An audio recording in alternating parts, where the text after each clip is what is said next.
Hello, my name is Michaela O'Connor Abrams, founder of MOCA Plus. Welcome to our Collective Conscience series. We created this series for you to bring together great minds from around the world on myriad topics that we hope will expand your mind, will challenge your current beliefs, and give you an opportunity to be inspired with every video. Enjoy. Good evening and welcome to the 7th Collective Conscience Salon on Zoom. I'm Shelley Tatum-Kieran, partner with Michaela in MOCA Plus. And we're so happy to see you this evening and to welcome Bruce. Michaela and I conceived of Collective Conscience because we wanted to bring a lot of people together from different backgrounds, different industries, different points of view to talk with all of us and share things that we might not have known or that we might see in a different light at the end of our conversation. And so we're so thrilled that this platform has actually turned out to be a really wonderful foundation for us because we can have so many more people and invite so many more people and have them more often. So thank you to those of you who are coming back again and again, and thank you and welcome to those of you who are newcomers. So we'll get started and I'll throw it over to Michaela. Thank you, Shelley. Welcome everyone to our Collective Conscience Salon. It is my pleasure and honor to welcome Bruce Mau, who I'm even more proud to say was someone who I admired, I considered a mentor, even though he never knew it, and now is a friend and a colleague. Very simply, the kind of thinking that Bruce has put forward in many of his books and been practicing through working with organizations and governments and powerful individuals about ways in which we should think about change in such basic terms that are rooted in good design was what first had me. And whether it was pouring through the book Massive Change, if you saw my post before coming to the salon, you will know that that sat on my desk and never left for the 13 years I had it well and well. So when we conceived of Collective Conscience, Bruce was one of the most important guests I'd hoped would say yes and share his time. Well, he's doing way more than that tonight. He is going to have a format with us where he will take over the screen and do a presentation about the new book that you've also now seen from the invitation called MC 24. Very simply, the 24 principles of massive change. So without further ado, Bruce, welcome and thank you so very much for being here this evening. Thank you, Michaela. Thank you, Shelley, and thank you all for joining this evening. What I wanted to do, and the kind of excitement that I had in talking to Michaela about this, is that I started the MC24 book almost 10 years ago. I'm kind of horrified to say, but I started quite a long time ago because I was made a honorary royal designer for industry in London as part of the RSA, which is a very cool thing. It was started by Ben Franklin because he wanted to bring kind of beauty to industrial products. And it's still going. There are 200 people that get this designation. And as part of that process, a group of young people came to Chicago as part of a leadership program to visit the studio. And I showed them what we do. And they said, wow, you're a really weird dude. What kind of designer are you? And I said, well, I'm a designer, this is what we do. And they said, how do you do, you're designing cities and carpets and social programs and institutions, and how do you do it? Because we think of design as being defined by the product, that an industrial designer does products and an architect does buildings, but you're doing all these kind of strange things. And I said, well, I just showed you how I do it. And they said, no, you showed us the results, but not actually you didn't mention how you think about this.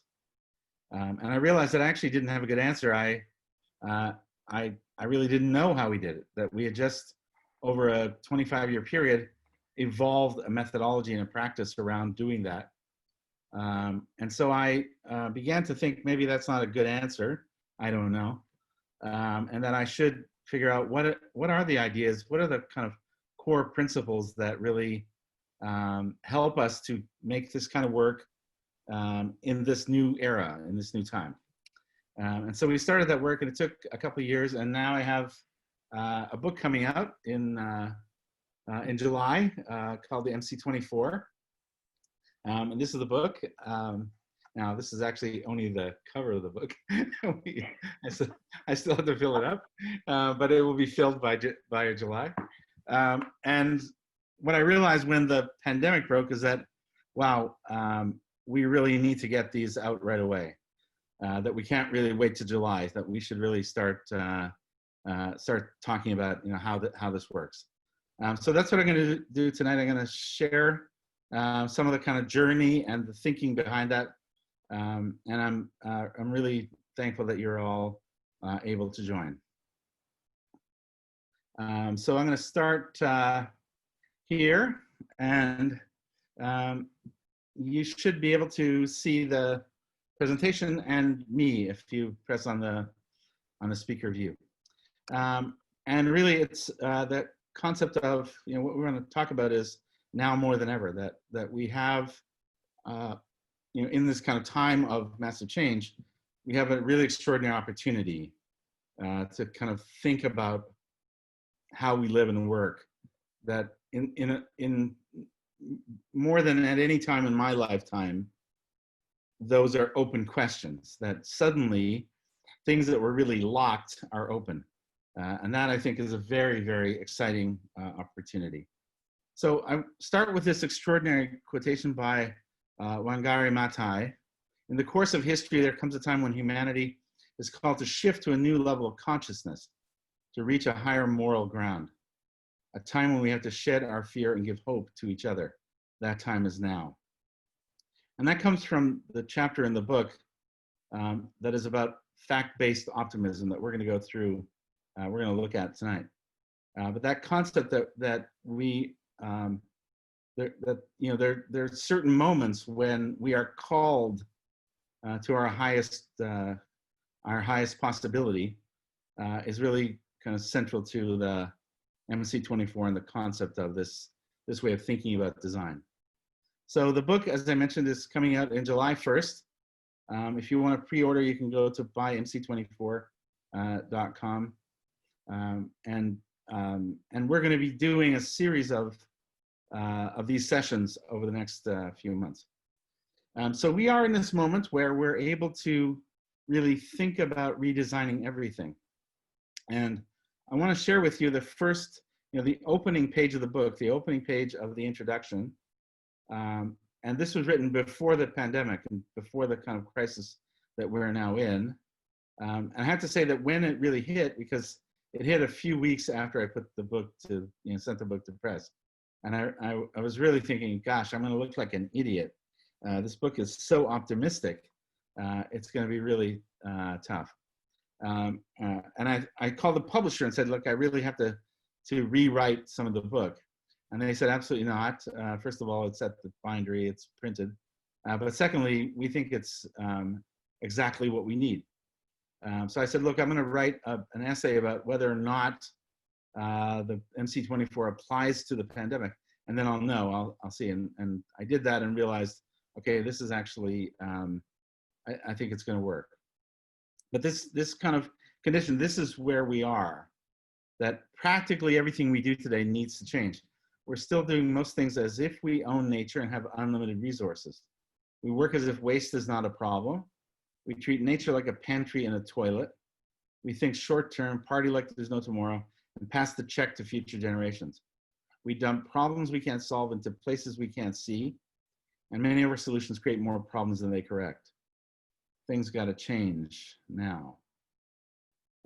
That really is how we work today, and it's like we, you know, if you take waste, for instance, we don't even think of waste as a problem. We just think it's the natural order of things, but it's not actually. When you look at the natural order, there is no waste. So we're gonna really think differently about these things. So in our work, we ended up with 24 of these principles, and it's like a toolbox. You know, it's not in sequence, but we are going to do the first two today. We're going to look at first inspire and begin with fact-based optimism, partly because you know, first inspire is really the one that you need to begin with, that we have to start with inspiration and the concept of leadership, that ultimately we're designing leadership and we're providing a kind of methodology. But you can see that they are, you know, they cover a lot of different terrain. So for instance, one of them is we're not separate from or above nature. And that is really a new understanding of our place in the universe that has, you know, really come into focus in the last few decades. For most of history, we thought we owned it. And now we're starting to realize that actually we are nature, and the way that we live has to be a natural way. So I wanted to just take a moment to look at context. We're now 7.8 billion, and you can see the number is not, you know, not really slowing very much, even though we are in the more developed world leveling off. In the less developed world, we're climbing to, you know, somewhere around between 9 and 10 billion by mid-century, and we're now at 7.8. I like to think that the problems we now face are not failure problems, they're success problems. We're not 7.8 billion because we failed, but because we succeeded. And you can see the red line in this graph is population. All the other lines are the implications of population. You see the impact on the world, the impact on the ecology of being you know, that kind of quantity on the planet. The good news is that by around 2025, we'll put the processing power of a human brain in your pocket for the price of an iPhone. And by somewhere around 2050 or so, we'll put the processing power of all the human brains on the planet for the same amount of money. And what that really means is that we're not going to solve the problems of the future using the tools of the past. And you can really see that in the way, you know, the speed at which the vaccine project is happening, that it's globally distributed. There are over 100 projects, and they're moving at a speed that has never happened before in human history. But we are really under pressure. We've been told that there are 12 years to avoid global disaster by the IPCC. And Greta has been named Time Person of the Year, really inspiring a global movement of change and really bringing into focus the kind of nature of the challenges that we face. And now this. This is what's happening in America right now. And you can see that while New York, Detroit, and New Orleans are on the downside, the rest of the US is on the upside. And we're still, you know, we're not out of the woods by any means, and it's going to get worse before it gets better. So really, you know, beginning to think about, you know, how do we bring a kind of comprehensivist design methodology to this in order to advance our work is even more kind of critical. So how did I get here? How did I come to be working in this way? I was born in northern Canada. I grew up on a farm outside of a mining town. It was minus 40 for weeks on end. We didn't have running water in the wintertime. So my job as a young man was to go to the well and each day and provide water with my snowmobile. And when I moved to the city and, you know, began my life as a kind of urban cat, I kind of forgot about that life, and I thought it was something else. You know, I thought I kind of had two different lives. But I realized that I actually shared that experience with about 1 billion people, that about 12% of the world still doesn't have access to clean water. And I really understand that, you know, I understand how heavy it is, what's involved in supplying a family of 7 with water. And that's something that I really share.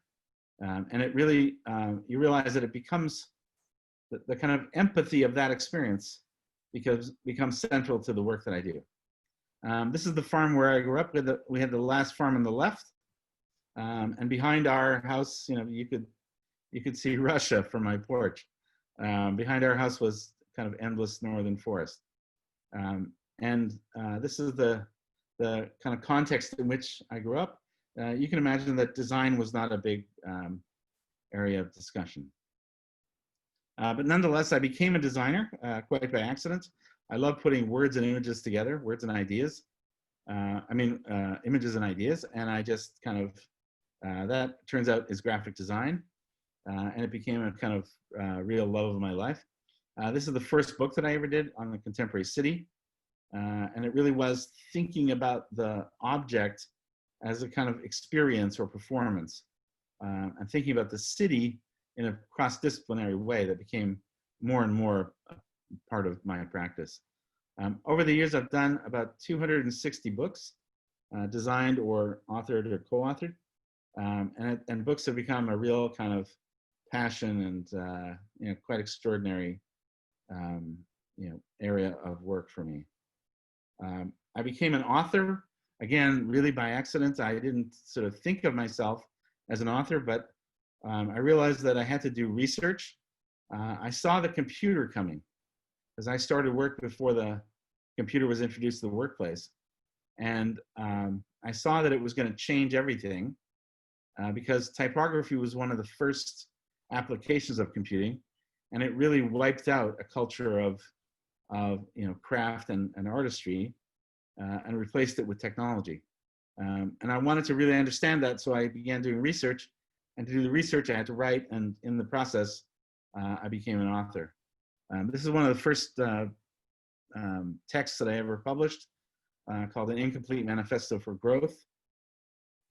I've now published about a dozen books or so on different ways of understanding the context of design. I think of them as context projects, really looking at how the world is changing to understand, how could we do our best contribution. Probably the project that most changed my life is Massive Change. And its back cover kind of says it best. It's not about the world of design. It's about the design of the world. It's about our capacity to change the world. To do it, I started a little school in Canada called the Institute Without Boundaries with George Brown University. And it really was a kind of experimental design education program where the real experience is designed. So we said our product is not the content, it's the experience of the content. And in education, we almost never actually design the experience, or at least we never design it in a way that is actually exciting. In my practice, we had I'm one of the most fortunate designers of the last half century. I had the great experience of working very closely with Frank Gehry on Walt Disney Concert Hall. We moved MoMA into their new digs.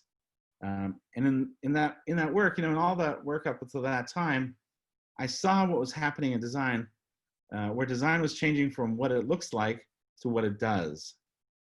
And Steve Jobs famously said, design is what it does. It's not just the kind of style; it's actually what you experience, what the thing does, how it does it, what's really going on. And we saw the world changing because of devices like the one that I'm now using, from opaque to transparent. When I first started, if you put up an image, that's what you saw. People couldn't get through the image to interrogate it and see if it was real. Today, everything is visible. Everything is, we can see everything. So the idea that there's somehow a back of house is a fundamental mistake.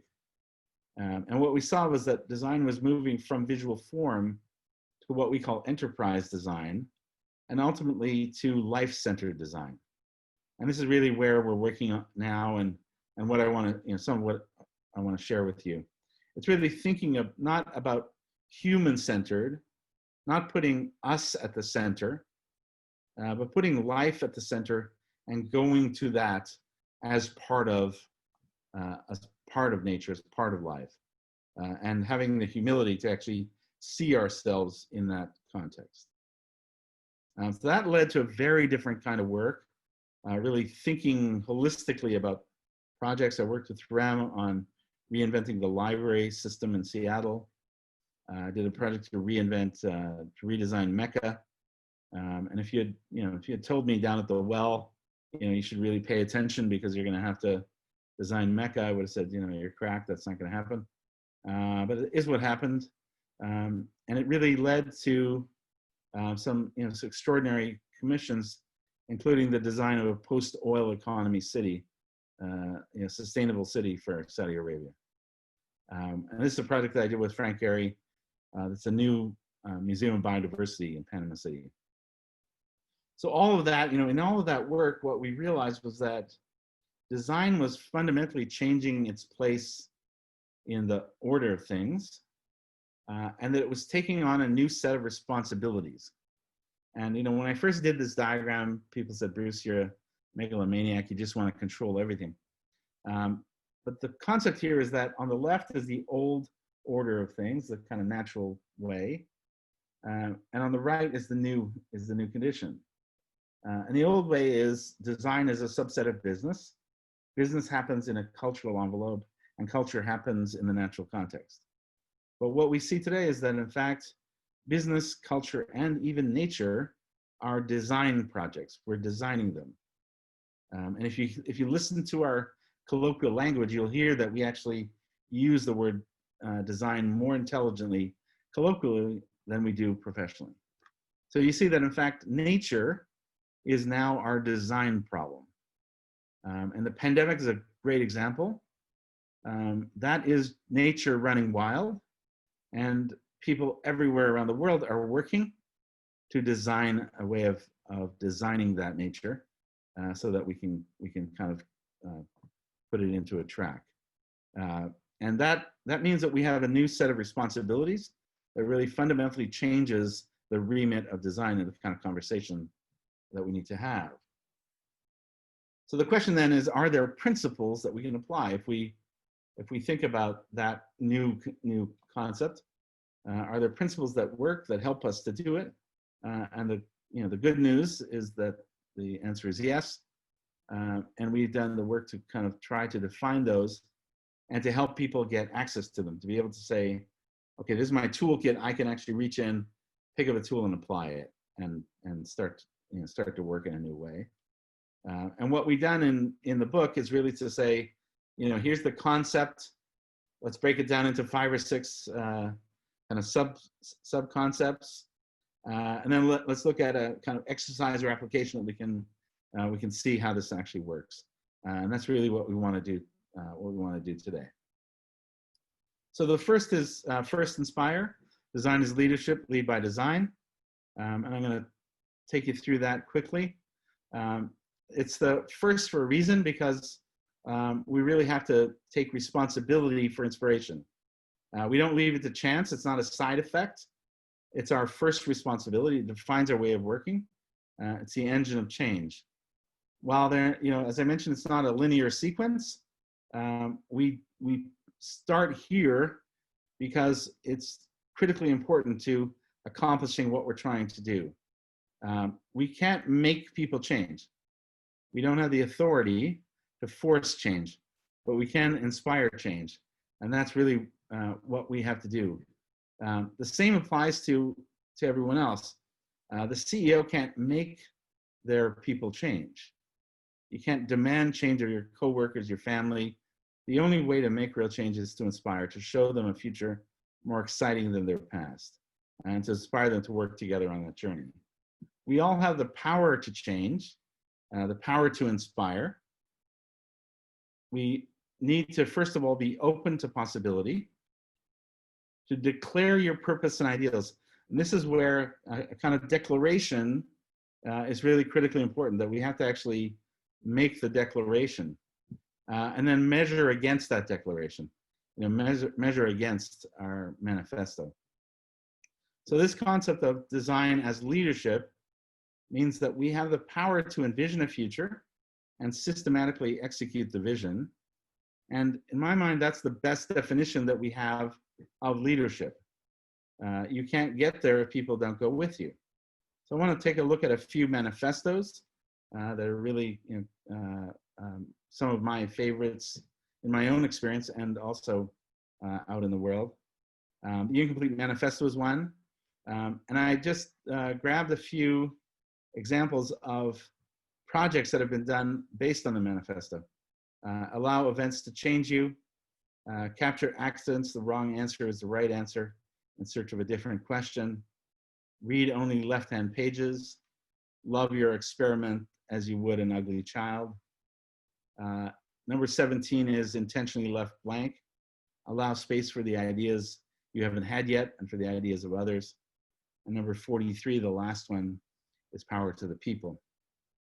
The manifesto has been, I wrote it, gosh, must be 20 years ago, and it's had a life of its own. It's been, it's really, fun to watch.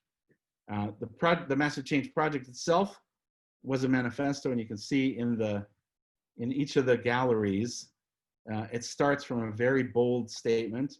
We will eliminate the need for raw material and banish waste. We will create urban shelter for the entire world population. And these were not, they were not kind of picked out of thin air. They were really, we were looking at the global trends and looking at what are we actually committed to? What are we really doing? We will design evolution.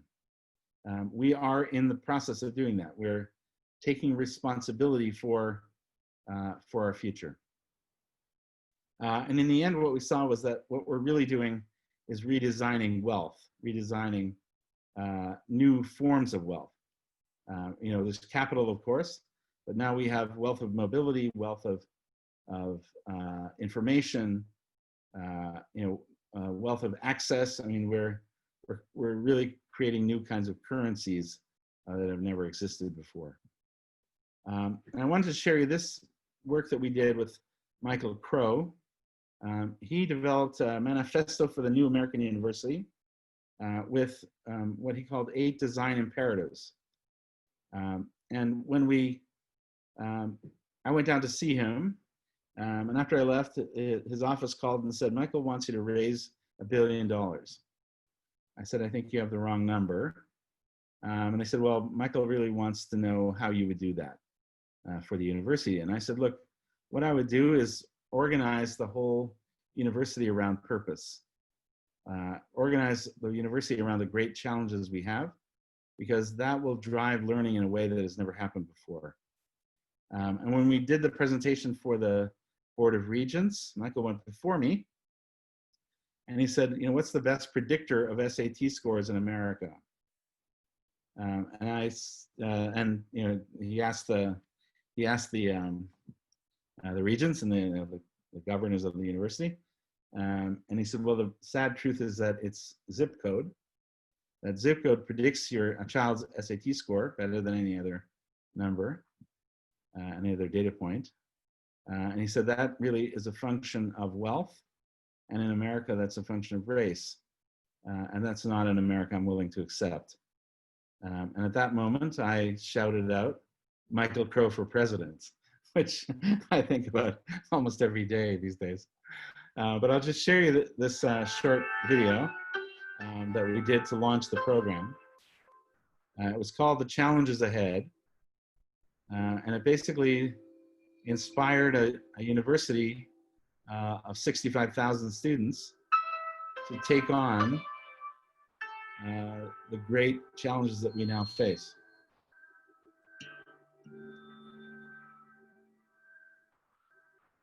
I mean, 9 and 10 ninth graders are not finishing college in Arizona.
So I just wanted to take you to that moment where, we filled the entire screen of a university presentation with the word fail.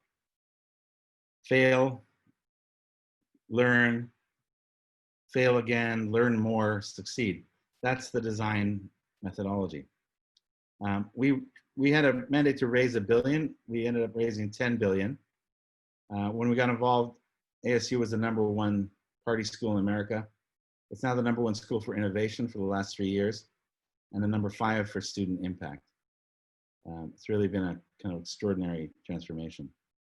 And it really was all about that kind of the manifesto experience.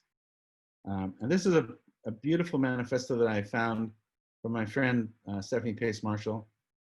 And she really kind of lays it all out in terms of, this was a letter to her grandchildren.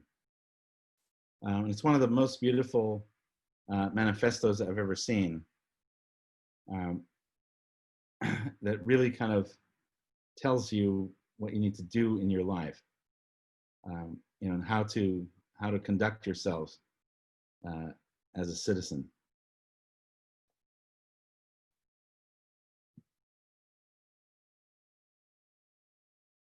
Remember that contrary to the voices, images, sounds, and messages that surround and bombard you, your life is about your integrity, not your position, your voice, not your power, your name, not your title, your calling, not your career, your legacy, not your success.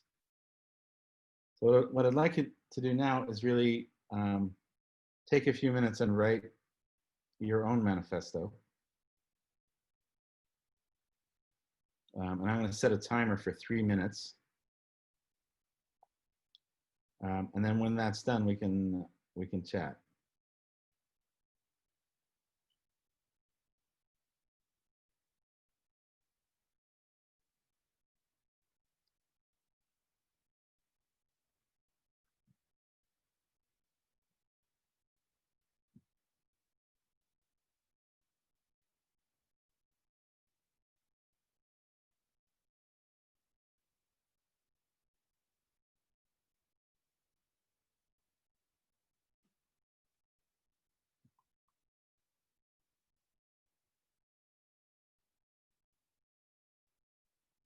And I know what you're thinking, that you can't possibly write a manifesto in 3 minutes. But we used to use 6 minutes and people finished early. What we realized is that people know what they really want to do. And I think that the one kind of quite extraordinary gift of the situation that we're now facing is that we've spent some quality time really thinking about that.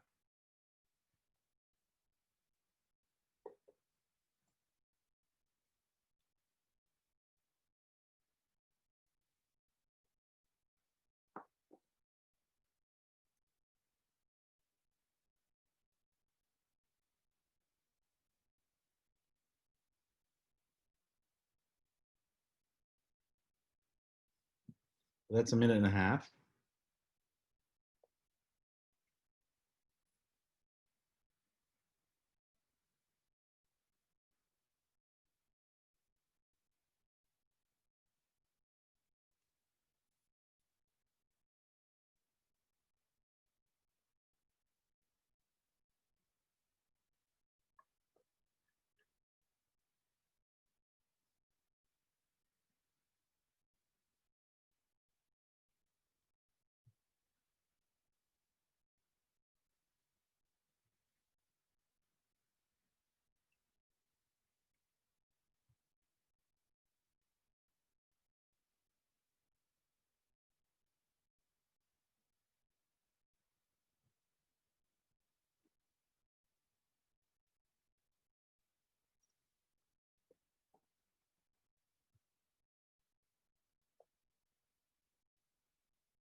30 seconds.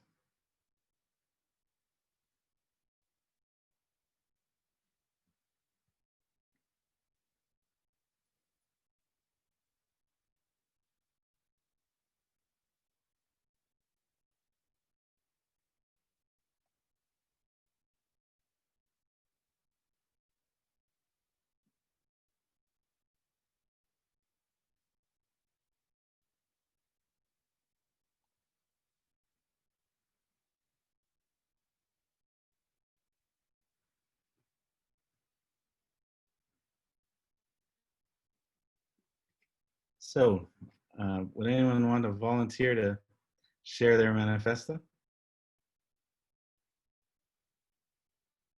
You're on mute, Michaela. On people? What's that? I said, I think I should get to call on people for this exercise. By all means. Oh, Or are you're there any perking up. questions? Oh, Anne would like to do it. Okay, I see. Anne, good. Hey, can you hear me? Yes, we can. Okay. Oof, this is amazing. All right. So measure all actions by how it helps and enhances others' lives. Look for the good in everything and draw this forth. Have every interaction celebrate and honor the majesty of our fellow man. Let gratitude always be the prevailing outlook, ever informing our priorities and what we choose to let go of.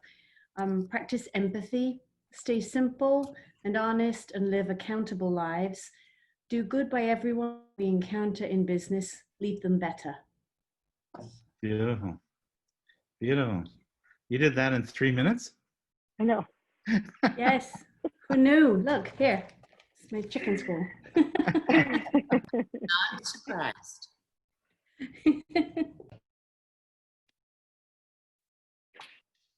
Who next? I'll share mine. Great. Amy. Hi. Hi.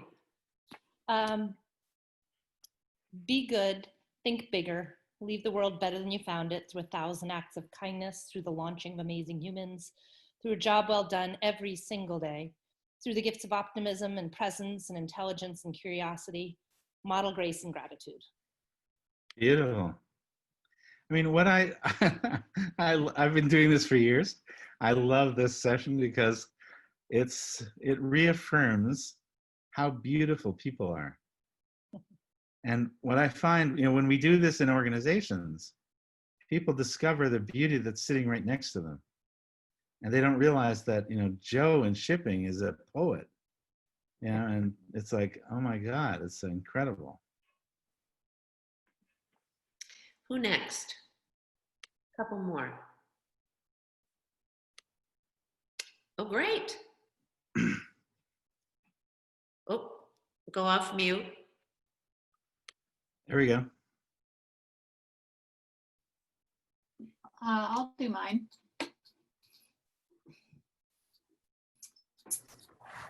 Can you hear me all right? And who's speaking? Just a minute. It's Catherine Soder. Yes, Catherine. Hi, how are you? These just kind of came out of my head in this order, so I don't know what that means, but we'll see. Get shit done. Serve people with a sense of humor. Visualize a better way to communicate. Teach skills that break down barriers. Be kind. Expect more. Beautiful. Beautiful. Excellent. Anita. Okay. So mine was be curious and follow the path your curiosity leads to. Have an open mind and learn from others. Create a platform for people to express themselves in whatever matters to them and to me. Use design and holistic thinking to identify, challenge, provide perspectives and solutions with input from diverse sources. Always be in integrity with kindness, compassion, and humility. Strive for clarity and action. Meet my fears and use to succeed. Beautiful. Fabulous. This is a great group of people, I have to say. Oh, okay, wait. Kate, is that you? It is Kate. Oh, her cell phone isn't behaving. You're gonna write. You're gonna send. You want to write it? Should we read it? Every day, see nature, help nature, share nature. Wait, one more, Katie. Rest in nature, emulate nature. Beautiful. Fabulous. I have to tell you a story. When we did Massive Change, the whole project was based on this extraordinary quotation by a historian named Arnold Toynbee. And Toynbee wrote a 20-volume history of the world. And he said that the 20th century in the long sweep of history, will not be remembered for technical innovation or for violence and conflict. And he said this in 1957. So he would have lived through the worst killing in human history, 70 million people dead. But he said, no, that's not the big idea of the century. Instead, it will be seen as an era in which we dared to imagine the welfare of the entire human race as a practical objective. And when I read that, I was totally blown away. I thought, wow, that's the biggest idea I've ever heard. And it's why I work. It's why I think most designers work, that they wouldn't say it in that grand way. It's like the image is so beautiful that we can't look at it directly. We had to cut it up into 1 million pixels, and we're each working on our pixel, and those pixels go back to the kind of big mosaic. And that's what we based Massive Change on. We wanted to know, when I first started talking about it, my friend said, Bruce, like, we should have done that. He was dead wrong. We didn't do it. And I said, I don't believe that, even though the mood of the day was very negative. I said, in my experience, that is what we're doing. And we wanted to see whether or not it was true. So we spent about 20 years of research answering that question, and we found it was not only true, but so radically true that it's stunning. It's not the dominant narrative of our time. So we did the show, and when it opened, we had a great time. The response was incredible. We broke attendance records in the museums, and I went in Vancouver to do a high school, to do a conversation with the high school. And I presented I talked about the show and the concepts and the inspiration, and a young woman came to the microphone and she said, Mr. Mao, I think you're not thinking big enough. And I was like, really? It's the whole human race. And it's pretty big. And not too many people accuse me of that. It's kind of refreshing. But I really don't think there's that much bigger. And she said, well, if you take out the whole human race and you put in all of life, that's our project. That's the 21st century. And I got to say that I was just blown away. I realized, and that's why I love your manifesto, because it's a totally different way of understanding who we are, where we are, when we are in the universe, that we actually ultimately have to change fundamentally how we live and work. And I have to say that over the last couple of years, I've been working with a new architecture school in my hometown, in that mining town in northern Canada. And it's a tricultural project with French, English, and Indigenous communities. And so I've been working with Indigenous leaders and learning from them. And it has completely blown me away because their approach is life-centered design. Their approach to the universe is that people aren't at the center, life is at the center, and we go to life as part of the natural world, as part of life, not as the owners and the dominators of life, but we go to life in a new way. And it fundamentally changes how you do your business, how you do your school, how you do education, how you do culture, how you do enterprise. So this manifesto is really, I have to say. Any other comments or questions? Shonda I had actually have, hand up. oh, Okay. sorry. I'll unmute you, Shonda. Okay. You got it. I was just going to do a manifesto, but I think we're past that. We're good. Okay. Anyone else? Shelley, did you see a written question that we should I ask? saw another manifesto that I was going to share. Okay. All right, well then let's do the two more. We have 2 minutes. So let's do Shonda and yours. Shonda, you ready? Um, Shonda, you go. okay. It just got back behind something. Hold on. There it is. Okay. Leave my children a better future. Be a force for change. Lead by example. Be happy. Support my friends. Understand my enemies. Think the best of people, not the worst. Be generous and leave something of myself behind. Beautiful. Excellent. Shelley. And we have from Liz Hudson. Mine would be to apply the golden rule to every aspect of life. That's all you need. Great. And she's speaking, she's telling the truth, because she certainly does. Absolutely. Okay, so we have 5 minutes left, and what I want to do is let all of you know that Bruce has generously agreed to make this a 3-part series. So he will be back with us on June 22nd and again in July, and we'll announce that date at a later date.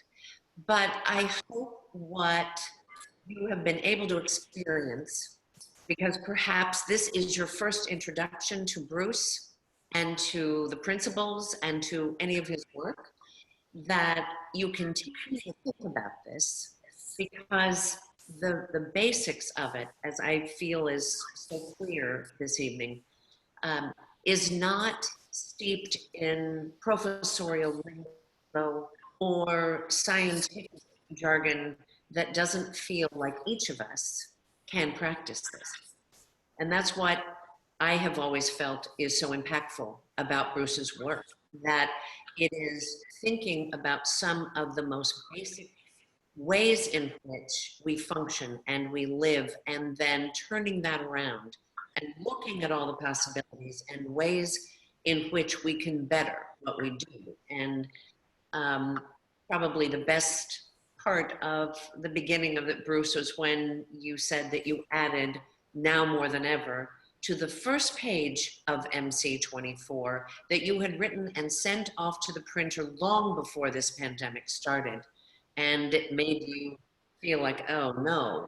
But what I thought when you shared that with us when we were planning this salon was how prescient, how absolutely possible it is for us to take this time to think about that. And then the quote from the amazing woman, I think she was the Nobel Peace Prize winner, that said, you know, that this is the way in which we think about changing our life, and that we have the opportunity and we must take it.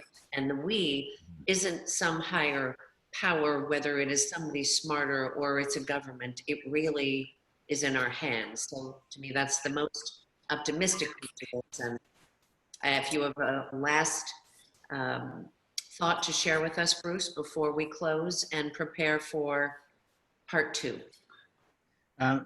Thank you so much. It's been, yeah, as I expected, really extraordinary group of people. Thank you so very much. So now number 2 will be right before the book is out in North America. Yeah. On July 1st. We hopefully, Bruce, possibly it's a little bit early. You can order the advance copy, and let's hope it is. But what we'll do in part 2 is go deeper into the principles, share more of what it is you've experienced, and really make these working sessions.